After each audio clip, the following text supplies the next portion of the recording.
Forensic files.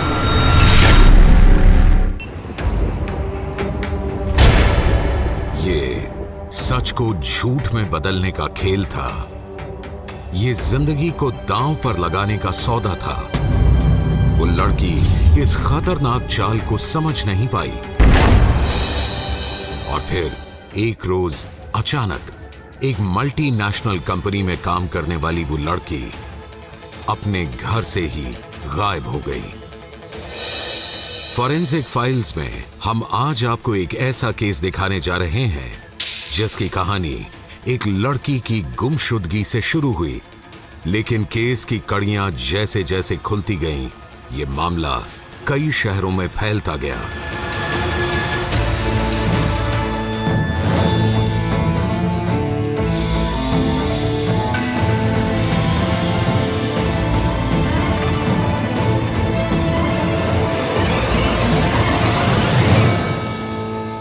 हमारी science और technology दिनों दिन एडवांस होती जा रही है। अपराधी पहले से हाईटेक हो रहे हैं। ऐसे में फॉरेंसिक एक्सपर्ट्स के लिए इन अपराधियों को पकड़ना एक बेहद चुनौती भरा होता है। आज हम आपको एक ऐसा केस दिखाने जा रहे हैं जिसमें अपराधी का पता नहीं था और पुलिस अपराधी के बिछाए जाल में फंसती जा रही थी।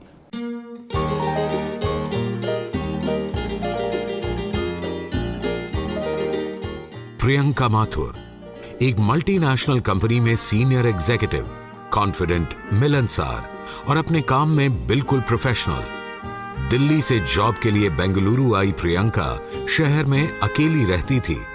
उस रात प्रियंका किसी दोस्त के साथ पार्टी में थी।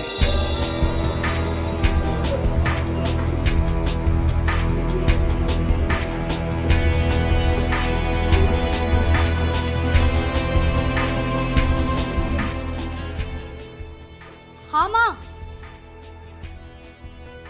हेलो। हाँ माँ, फ्लैट पर जा रही हूँ। पीछे से बहुत शोर आ रही है।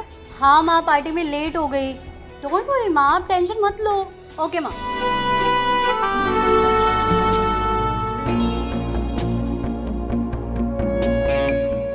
पार्टी देर रात खत्म हुई थी। इसके बाद प्रियंका अकेली ही टैक्सी से अपने फ्लैट पर लौट गई।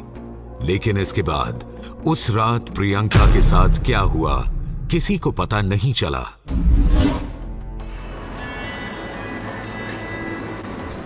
कई घंटे बीत गए। मां की घबराहट बढ़ती जा रही थी। उन्होंने किसी जानकार को फोन लगाया, उसे प्रियंका के फ्लैट पर जाने को कहा। हेलो रवि, बेटा एक काम करेगा, एक बार प्रियंका के फ्लैट पर चली जाना। बहुत देर से कॉल नहीं उठा रही है, मुझे बहुत चिंता हो रही है बेटा, एक बार चल जाना।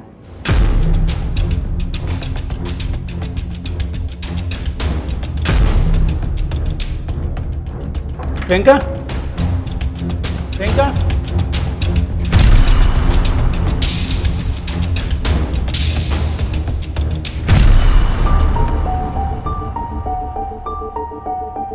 हेलो। हाँ मैडम जी, घर का तो सारा सामान फैला पड़ा है और फोन भी बाथरूम में पड़ा है। प्रियंका तो घर पे है नहीं। पार्टी से अपने फ्लैट पर लौटने के बाद रातों रात प्रियंका कहां गायब हो गई? वो अकेली थी या उसके साथ कोई और था? ये रहस्य अजीब सा था। प्रियंका की मां ने पुलिस को इसकी जानकारी दी। उसकी खोजबीन शुरू हो गई। प्रियंका आपकी बेटी है? जी। आपकी उससे आखिरी बार बात कब हुई थी?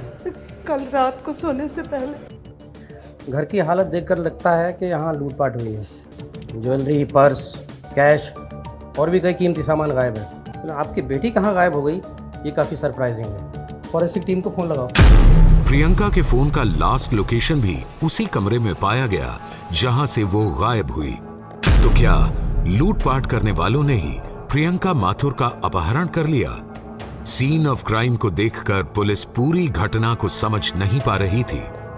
केस के इन्वेस्टिगेशन के लिए फॉरेंसिक एक्सपर्ट्स की टीम को बुलाया गया। ये बेड के चारों तरफ ये कबर्ड्स हैं, यहाँ है या साइड में है। इन हैंडल्स के सबके फिंगरप्रिंट्स उठा लो। प्रियंका पर किसी ने जोर जबरदस्ती की है या फिर हमला हुआ है? कमरे का सारा कीमती सामान भी गायब है। जितने भी प्रियंका के कॉन्टैक्ट्स थे उन सबसे बातचीत करो। जांचकर्ता प्रियंका माथुर के कमरे से किसी ऐसे एविडेंस की तलाश में थे जिससे जांच को आगे बढ़ाया जा सके। कमरे से उन्हें जो सैंपल मिले उन्हें लैब लाया गया।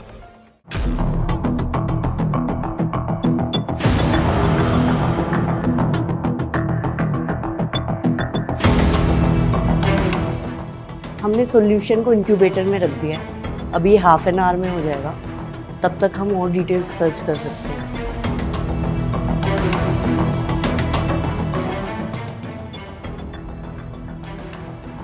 हमें बेडशीट पर स्पर्म और सलाइवा के ट्रेसेस मिले। हमने उससे डीएनए एक्सट्रैक्ट किया। नेहा देखना एक बार। सर, डीएनए क्रोमोसोम से लगता है कि ये किसी मेल पर्सन के हैं। इसका मतलब है कि उस रात को प्रियंका के कमरे में कोई आदमी आया। Yes sir. और उसी ने लूटपाट की और प्रियंका अपनी मर्जी के साथ उसके साथ गई। तो ये आदमी था कौन? प्रियंका का फ्लैट जिस बिल्डिंग में था उससे कुछ ही दूर एक सीसीटीवी कैमरा लगा था। सीसीटीवी कैमरे फुटेज की छानबीन की गई तो ऐसा कोई शख्स नजर नहीं आया जो उस रात बिल्डिंग में आया हो। सीसीटीवी में कोई शख्स नजर नहीं आया। फिर वो कौन था जिसके डीएनए और फिंगरप्रिंट कमरे से बरामद हुए? जांचकर्ताओं के लिए इस सवाल का जवाब जानना बेहद जरूरी था। अब जांचकर्ताओं ने फैसला किया कि वो इस जांच को नए सिरे से शुरू करेंगे। जांचकर्ताओं ने प्रियंका के दफ्तर में पूछताछ शुरू की। यहां पता चला कि प्रियंका का एक बॉयफ्रेंड है। दफ्तर के कुछ लोग उस युवक को जानते थे। जांचकर्ताओं ने उसका मोबाइल फोन नंबर लेकर उसके कॉल डिटेल की छानबीन शुरू की। सर, इस लड़के की कॉल डिटेल्स में तो कोई क्लू ही नहीं मिल रहा है। सर, मुझे लगता है पिछले 2 महीने में प्रियंका माथुर से कोई बात ही नहीं हुई है। जांचकर्ताओं ने उस युवक को बुलाया जिसे प्रियंका का बॉयफ्रेंड बताया गया था। पूछताछ से पहले इस युवक का फिंगरप्रिंट और डीएनए सैंपल लिया गया। तुम प्रियंका माथुर को कब से जानते हो? 3 साल हो गए सर। प्रियंका से तुम्हारी जान पहचान कब हुई? ऑफिस में मिले थे। गर्लफ्रेंड थी सर वो मेरी। लेकिन क्या? लेकिन 2 महीने पहले हमारा ब्रेकअप हो गया और फिर मैं उससे नहीं मिला। ठीक है, तुम जा सकते हो, लेकिन याद रखना तुम्हें दोबारा भी बुलाया जा सकता है। ब्रेकअप के बाद इस युवक ने प्रियंका से मिलना जुलना भी छोड़ दिया था। फोन पर भी इसकी प्रियंका से कोई बात नहीं होती थी। और सबसे बड़ी बात यह कि प्रियंका के कमरे से मिले फिंगरप्रिंट भी इस युवक से मैच नहीं कर रहे थे। नहीं सर, कुछ भी मैच नहीं कर रहा है। ना डीएनए रिपोर्ट, ना फिंगरप्रिंट्स। तो इसका मतलब हुआ कि उस रात को प्रियंका का बॉयफ्रेंड तो उसके कमरे में नहीं आया। इन्वेस्टिगेशन अब और मुश्किल होता जा रहा था। ऐसा कोई क्लू नहीं मिल रहा था जिससे ये पता चल पाए कि घटना वाली रात क्या हुआ। प्रियंका खुद गायब हुई या फिर उसका अपहरण किया गया? सवाल कई थे लेकिन जवाब एक भी नहीं। सर, फोर्स एंट्री का कोई ट्रेस नहीं मिला है।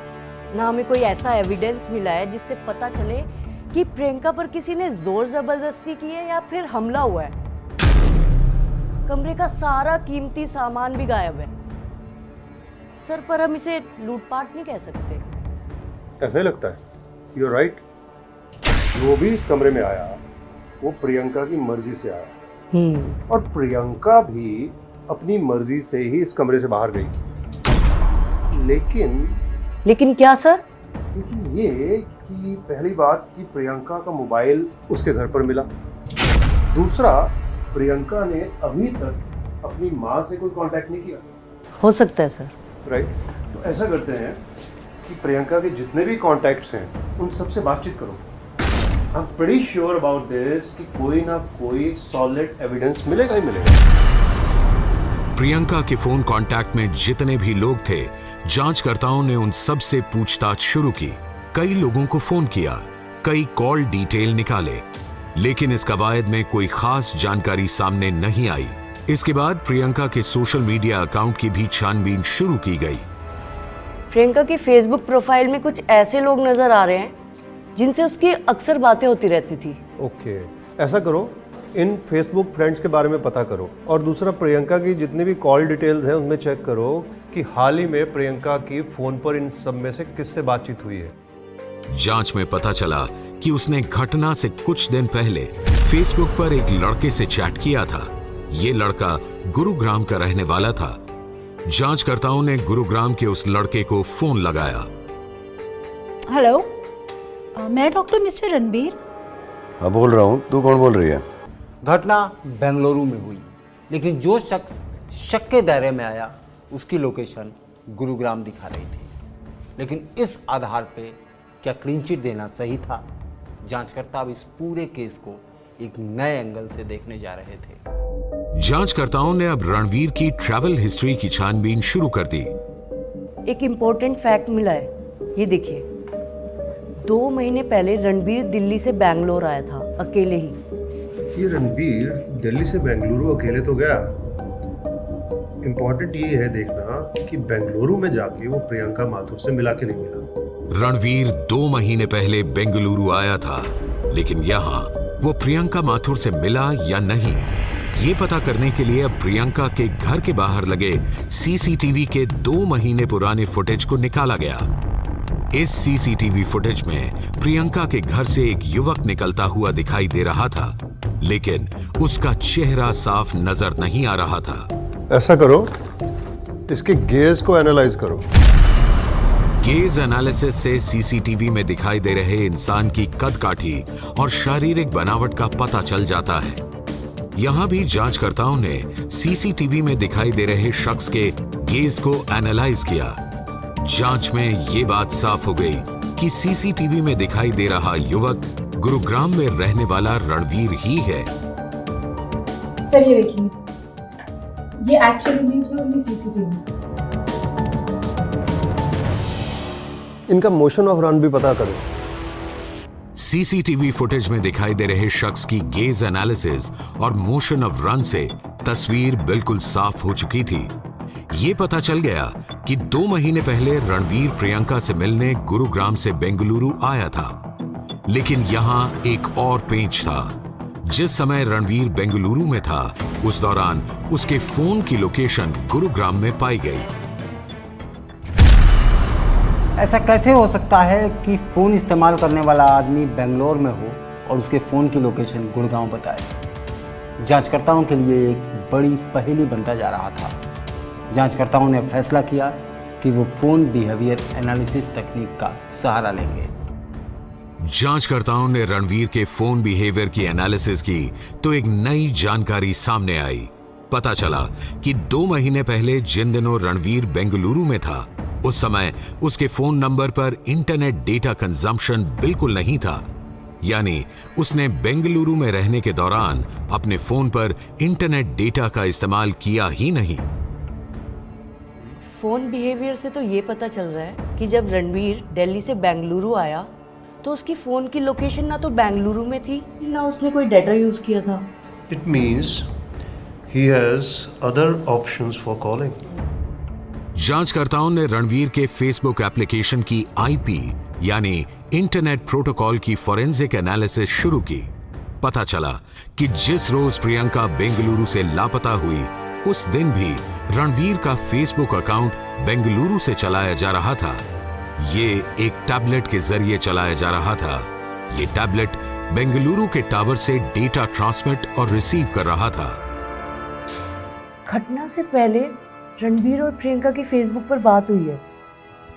और ये देखिए, 2 महीने पहले जब रणबीर बेंगलुरु आया था तो उसने प्रियंका को फेसबुक कॉल किया था। दैट मीन्स रणवीर जब भी बेंगलुरु जाता है वो प्रियंका से फेसबुक कॉलिंग करता है। Yes sir. और अपना फोन गुरुग्राम छोड़कर आता है। अब रणवीर पर शक गहराता जा रहा था। जांचकर्ताओं ने इन्वेस्टिगेशन का दायरा और बढ़ाया। उन्होंने प्रियंका और रणवीर के बैंक अकाउंट की जांच शुरू की और इस छानबीन में उन्हें एक चौंकाने वाली जानकारी मिली। पिछले 2 महीने में प्रियंका के बैंक अकाउंट से रणवीर के बैंक अकाउंट में 70,000 रुपीज़ ट्रांसफ़र हुए। इससे तो ये भी पता चल रहा है कि हाल ही के दिनों में प्रियंका ने 15 लाख रुपए का पर्सनल लोन लिया था और ये वही पैसे हैं जो चेक से निकाले गए हैं। रणबीर के अकाउंट में ये सारा पैसा रिफ्लेक्ट हो रहा है। जांचकर्ताओं ने पाया कि रणवीर के बैंक अकाउंट में अलग अलग शहरों से पैसे ट्रांसफर हुए हैं। खास बात यह है कि जिसने भी रणवीर के बैंक में पैसे ट्रांसफर किए हैं वो सभी की सभी लड़कियां थी। फॉरेंसिक जांच से अब कई बातें बिल्कुल साफ हो चुकी थी। प्रियंका की बेडशीट पर सलाइवा और स्पर्म से मिले डीएनए रणवीर से मैच कर गए। सीसीटीवी फुटेज की गेज और मोशन रन एनालिसिस से यह पता चला कि 2 महीने पहले रणवीर प्रियंका से मिलने गुरुग्राम से बेंगलुरु आया था। रणवीर के फोन बिहेवियर से यह जानकारी मिली कि बेंगलुरु में रहने के दौरान रणवीर के फोन का डेटा कंजम्पशन 0 था। प्रियंका के फेसबुक अकाउंट से पता चला कि रणवीर से उसकी फेसबुक कॉल पर बात हुई थी। इंटरनेट प्रोटोकॉल की जांच में यह सामने आया कि रणवीर ने बेंगलुरु में फेसबुक इस्तेमाल किया था। प्रियंका के बैंक अकाउंट डिटेल से यह खुलासा हुआ कि प्रियंका ने रणवीर को 70 लाख रुपए दिए थे।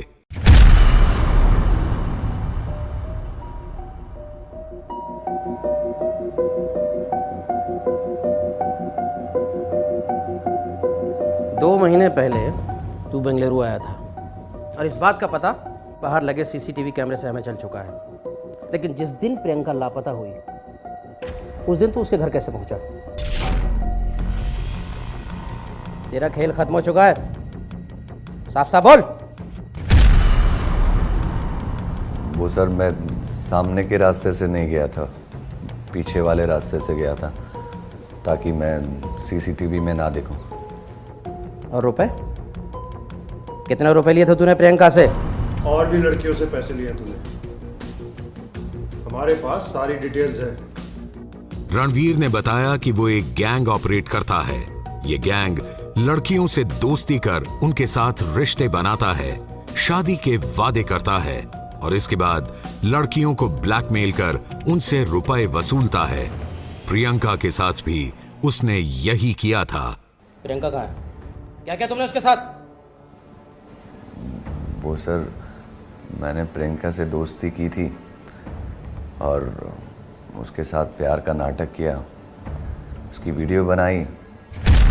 उसने मेरे को 70,000 रुपये तो दे दिए थे, लेकिन बाकी पैसा देने से मना कर रही थी, तो मैंने उसे मार दिया।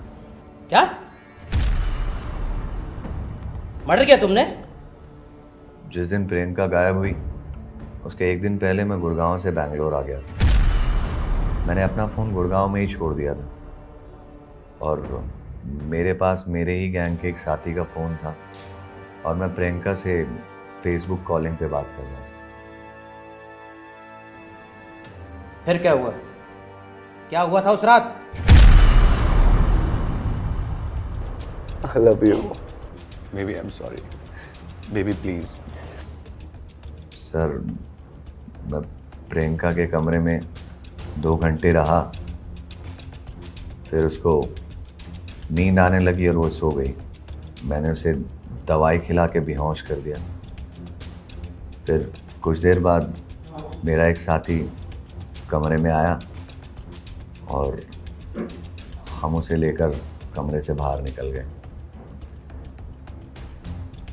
फिर हम उसे गाड़ी में ले जाकर नदी में फेंक दिया। रणवीर ने प्रियंका को नदी में फेंककर उसकी हत्या कर दी थी। रणवीर और उसके गिरोह के जाल में कई और लड़कियां फंस चुकी थी। रणवीर की गिरफ्तारी के बाद पुलिस ने उन सभी मामलों का इन्वेस्टिगेशन शुरू कर दिया। रणवीर और प्रियंका की कहानी एक सीख देती है, तकनीक की इस दुनिया में ज़रूरी नहीं कि जो दिखे वो सच हो। ज़रूरी ये है कि तकनीक की इस दुनिया में अपने सफ़र को आप बेहद सावधानी से आगे बढ़ाएं।